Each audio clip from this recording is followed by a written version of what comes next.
अस्सलाम वालेकुम नाज़रीन, मैं हूं वसीम अली हूं और आप Wasim Ali official YouTube channel देख रहे हैं। नाज़रीन, तो तीन बड़ी अहम डेवलपमेंट्स हुई हैं जो आज के व्लॉग के अंदर हम आपके साथ डिस्कस करेंगे। पहली खबर जो आपको देंगे वो बड़ी अफसोसनाक है कि एक बार फिर से बलूचिस्तान की एक तंजीम ने 8 निहत्ते पंजाबी पाकिस्तानियों को कत्ल कर दिया है। क्यों उन्होंने कत्ल किया है, उनका टारगेट किया है, वो क्या चाहते हैं, ये आज के व्लॉग के अंदर हम आपको बताएंगे। और बाकी खबरें तरीके इंसाफ से रिलेटेड हैं कि तरीके इंसाफ के अंदर हर कोई गद्दार है। तरीके इंसाफ के अंदर हर कोई गद्दार है, ये मैं नहीं कह रहा, ये तरीके इंसाफ के लीडर्स एक दूसरे को कह रहे हैं। तरीके इंसाफ के वर्कर कारकुनान जो है वो अपने लीडर्स को कह रहे हैं। और तरीके इंसाफ का जो बेस कैंप है खैबर पख्तूनख्वा, उसकी जड़ें अब खोखली हो रही हैं। वहां पे दीमक ने इनकी जड़ों को वहां पे खोखला कर दिया। और अगर तरीके इंसाफ केपीके के अंदर जो वो अपनी जड़ें खोखली होने के बाद अब ऊपर से ऐसे जो काम कर रही है, गोया कि वो अपने पांव ही काट रही है, तो ऐसे में तरीके इंसाफ का फ्यूचर क्या होगा, तरीके इंसाफ को किन मुश्किलात का जो वो फ्यूचर के अंदर सामने हो सकता है, ये आज के व्लॉग के अंदर हम आपको बताएंगे। और जो तीसरी खबर है कि तरीके इंसाफ के जो चेयरमैन बैरिस्टर गौहर अली खान साहब हैं और सेक्रेटरी जनरल जो सलमान अकरम राजा साहब हैं, वो भी आपस में अब जो वो लड़ पड़े। क्या रीजन है, ये भी आज के व्लॉग के अंदर हम आपको बताएंगे। सो आगे बढ़ने से पहले मेरी आपसे एक रिक्वेस्ट होगी कि अगर आपने अभी तक हमारे चैनल को सब्सक्राइब नहीं किया तो काइंडली हमारे चैनल को सब्सक्राइब करने और बेल आइकन को प्रेस करना मत भूलिएगा। तो नाज़रीन, हम शुरू करते हैं। सबसे पहले जो एक अफसोसनाक जो वाकया हुआ है, आपने वो टीवी के ऊपर देखा भी होगा कि पाकिस्तान के जो पंजाब से तल्लक रखने वाले 8 जो मैकेनिक थे, जो बलूचिस्तान के साथ ही है वो सूबा है सिस्तान, जो है वो ईरान का सूबा, मगरबी सूबा है, उसके अंदर वो काम कर रहे थे। तो बलूचिस्तान की एक जमात है, तंजीम है, सॉरी, उस तंजीम ने इसकी जिम्मेदारी कबूल की है। और वो तंजीम है जी बलोच नेशनलिस्ट के नाम से वो जो है वो जानी जाती है। तो उन्होंने अपनी जिम्मेदारी इस चीज की जो कबूल की है। अब हुआ ये कि इन निहत्ते मजदूर ट्राइब लोगों को वहां पे पकड़ा गया, उनकी फुटेज बनाई गई। उसकी फुटेज जो है वो आपको शायद सोशल मीडिया के ऊपर मिल जाएगी, लेकिन फोटो जो है वो बहरहाल वो गर्दिश करें। फिर उनके जो आइडेंटिटी कार्ड थे वो भी दिखाए गए और फिर उनको बिठा के गोलियां मार के जो वो छलनी कर दिया गया। अब ये जो कर रहे हैं, चाहे बलूचिस्तान के अंदर कभी गाड़ियों से उतारा जा रहा है, कभी बलूचिस्तान की तंजीमें वो जो ईरान के अंदर बैठी हुई हैं वहां से पाकिस्तान के अंदर कार्रवाई करती हैं। और आपको याद होगा कि पाकिस्तान ने भी एक बार जब ईरान और पाकिस्तान के हालात कशीदा हो गए थे, ईरान ने पाकिस्तान के अंदर कार्रवाई की थी। 2 हमारे मासूम बच्चे जो है वो उसके अंदर बलूचिस्तान के अंदर वो हमारे 2 बच्चे जो वो शहीद हो गए थे। लेकिन पाकिस्तान ने 48 आवर से जो वो पहले पहले जवाबी कार्रवाई की थी। और जो ईरान के अंदर बैठे हुए थे ना, वो यही सूबा था सिस्तान, जो वो उनका ये सूबा है, उसी के अंदर ये दहशतगर्द बैठे हुए थे, बीएलए के थे। तो उनको पाकिस्तान ने टारगेट करके 8 या 7 इतने थे, उनको जो है वो इंजाम तक पहुंचाया था। अब एक बार फिर से वहां से ये कार्रवाई हुई और कार्रवाई का मतलब बड़ा वाज़ेह है कि चूंकि जिन लोगों को ये चुन चुन के मारा गया तो उनका तल्लक जो है वो पंजाब से है। और ये कोशिश की जा रही है, ये बावल नगर या बावलपुर या ऐसा कुछ इलाका है इनका, वहां से थे। तो ये कोशिश ये की जा रही है कि अब चुन चुन के जब हम पंजाबियों को कत्ल करेंगे तो पंजाबियों के अंदर बलूचिस्तान के खिलाफ नफरत पैदा होगी।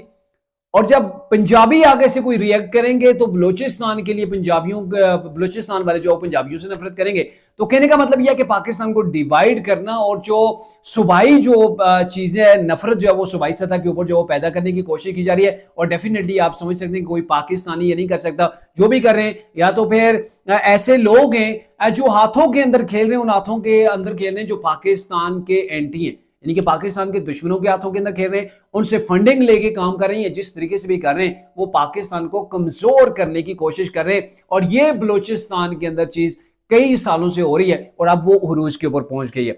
अब अच्छा, दूसरा जो अहम इशू था उसके ऊपर मैं बात करता हूं, वो ये है कि इमरान खान साहब के पास जो पावर है, अभी आपको पता है, वो केपीके के अंदर है। यानी कि अगर शार्टली बताऊं तो तरीके साहब के पास जो पावर का मंबा है, जो सोर्स है, वो केपीके है। इमरान खान साहब के दौरे हुकूमत के अंदर देख लें, बाद में भी देख लें, कभी प्रोटेस्ट की जरूरत हुई, कभी धरने की जरूरत हुई, कभी लॉन्ग मार्च की जरूरत हुई, तो केपीके से हमेशा आवाम निकली है। तो अब यह है कि वो केपीके इमरान खान साहब के जेल जाने के बाद वो केपीके कम से कम नहीं रहा है। अब यह है कि केपीके के जो तरीके साहब के रहनुमा है वो आपस में गुत्थम गुत्था है सर, ऐसे लड़ रहे हैं कि किसी और को जरूरत ही नहीं कि तरीके इंसाफ के साथ केपीके के अंदर किसी लेवल के ऊपर जाके मुकाबला करे या फिर तरीके इंसाफ को वहां पे कमजोर करे। किसी को कोई जरूरत ही नहीं है। आपसी उनकी लड़ाई इतनी ज्यादा होगी। और कहते होते हैं कि जब लीडर मौजूद ना हो तो पार्टी को फार रखना बड़ा मुश्किल होता है। हर कोई लीडर बन के खड़ा हो जाता है। और आप देख रहे हैं अली मीन गंडापुर को तरीके इंसाफ वाले गद्दार कह रहे हैं, ठीक है, ये एस्टेब्लिशमेंट का टाउट है। दूसरी तरफ आप बैरिस्टर गौहर अली खान साहब को देख लें, उनको भी वो गद्दार कह रहे हैं। अच्छा, फिर आप देख लें जी अलीमीन गंडापुर और तैमूर झगड़ा है, वो आपस में लड़ रहे हैं, एक दूसरे को भी इल्जाम लगाया जा रहा है कि इसने करप्शन किया, दूसरा कहता है इसने 30 अरब की जो है वो करप्शन कर ली है, एक दूसरे से हिसाब मांगा जा रहा है। शेर अफजल मरवत को देख लें, उसको पार्टी से निकाल दिया गया गद्दार कह के, और ये वो लोग थे जो तरीके इंसाफ को यूनाइट करने वाले थे, जो तरीके इंसाफ के लिए जिनकी कुर्बानियां हैं, जिनकी बड़ी काविशें हैं, कोशिशें। और अलीमीन गंडापुर को आप देख लें कि जितने भी जो वो कालें दी गई, जितनी भी उन्होंने कोशिश की, वो तमाम की तमाम केपीके की गवर्नमेंट के वसाइल इस्तेमाल करते हुए वो पंजाब के अंदर जाके धरना देते थे, लॉन्ग मार्च करते थे, सारी चीजें हो रही थी। लेकिन अब जिस अंदाज के अंदर ये सारा कुछ हो रहा है, तो मुस्तकबिल के अंदर यूं होगा कि ये जो उनका बेस कैंप है, जिसकी जड़ें ये खुद ही खोखली कर रहे हैं अपने पाँव के ऊपर, यानी कि खुद ही कलाड़ी मारे, तो इनके पास इतनी मेरे ख्याल में पावर नहीं होगी। क्यों नहीं होगी? आप देख लें, इमरान खान साहब जेल के अंदर है, वहां से वो काले देते रहे। आपने देखा है पंजाब के अंदर रीजनेबल कभी कोई क्राउड निकला हो, कभी रीजनेबल कोई रैली निकली हो, कोई जलसा इतना तगड़े लेवल का हुआ हो पंजाब के अंदर से मैं बात कर रहा हूं। ये मैं मियां वाली की बात नहीं कर रहा, ना ही जो है वो स्वात की बात कर रहा हूं, ना ही केपीके के दूसरे अजला की बात कर रहा हूं, ये पंजाब की बात कर रहा हूं। पंजाब के अंदर उनकी क़ियादत नहीं निकल रही है, निकलने का उनको मौका ही नहीं मिल रहा, या फिर छितर परेड इतनी ज्यादा हो जाती है कि वहां पे कोई सर उठाने के काबिल नहीं रहा है। जो भी पावर का मंबा है, जो सोर्स है, आप माने या ना माने, वो तरीके इंसाफ का केपीके के अंदर है, और केपीके के अंदर कोई और नहीं, तरीके इंसाफ खुद ही जो है वो अपने आप को कमजोर कर रही है, और ऐसे हालात के अंदर मुस्तकबिल तरीके इंसाफ के लिए काफी मुश्किलात हो सकती है। अब देख लें दूसरी तरफ तरीके इंसाफ के सेक्रेटरी जनरल ने, चेयरमैन ने, सबसे बड़े टॉप के 2 ओहदे यही हैं, और यही जब आपस में गुत्थम गुत्था है तो बाकी का क्या हाल होगा?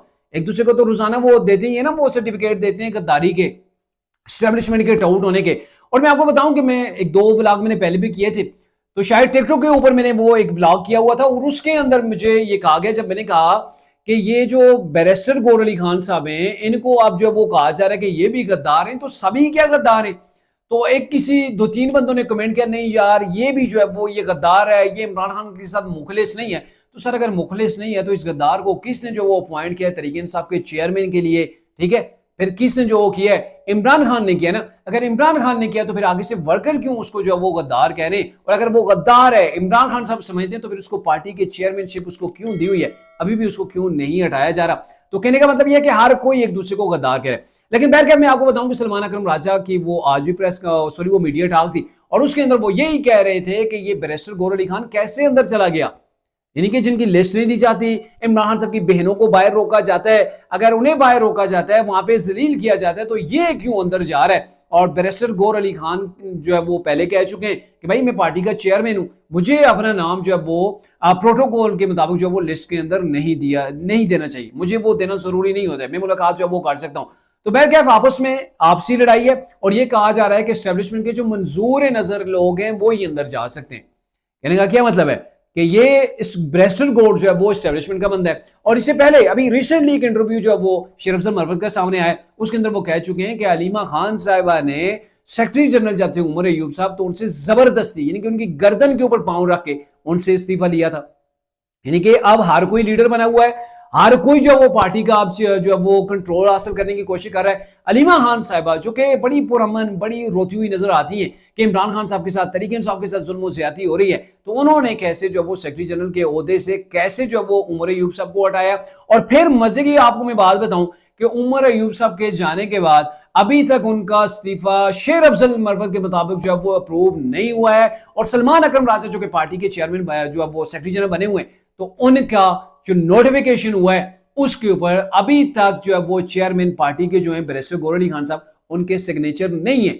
अगर पार्टी के आयन को उठा के देखा जाए तो जब तक बैरिस्टर गौहर अली खान साहब के सिग्नेचर नहीं होंगे तो सेक्रेटरी जनरल के ओहदे के ऊपर कोई अपॉइंट ही नहीं हो सकता है। यानी कि आज अगर आपसे इलेक्शन कमीशन डॉक्यूमेंटेशन जो वो आपसे तलब कर लेता है, डॉक्यूमेंट्स पार्टी के जो वो तलब कर लेता है, तो फिर जो है ये इनलीगल करार पाएंगे जी सेक्रेटरी जनरल जो सलमान अकरम राजा हैं, ये शेर अफजल मरवत के मुताबिक। अच्छा बहरकैफ ये तमाम चीजें तरीके इंसाफ के अंदर हो रही हैं, डट के हो रही हैं, और ये कोई और नहीं कर रहा बल्कि तरीके इंसाफ अपने साथ खुद ही कर रही है। और ऐसे में तरीके इंसाफ का फ्यूचर जो है वो केपीके जो उनका पावर सोर्स था वही जो है वो डीला हो गए, उसके सिक्योर डीले हो गए। अगर वो डीले हो गए तो मेरे ख्याल में दीगर पार्टियों को या किसी को भी इतना ज्यादा जोर लगाने की जरूरत नहीं पड़ेगी कि तरीके इंसाफ को कैसे डिवाइड किया जाता है। इसलिए एक अहम चीज भी सामने आई है, मैं आपको बताऊं कि सिर्फ लड़ाई ही नहीं है जुबानी, शेर अफजल मरवत के साथ 15 लोगों के हवाले से एक दावा सामने आया है। तरीके इंसाफ के 15 रहनुमाएं, 15 एमएनए जो शेर अफजल मरवत के साथ खड़े, एक धड़ा जो है वो पूरे का पूरा तैयार हो चुका है।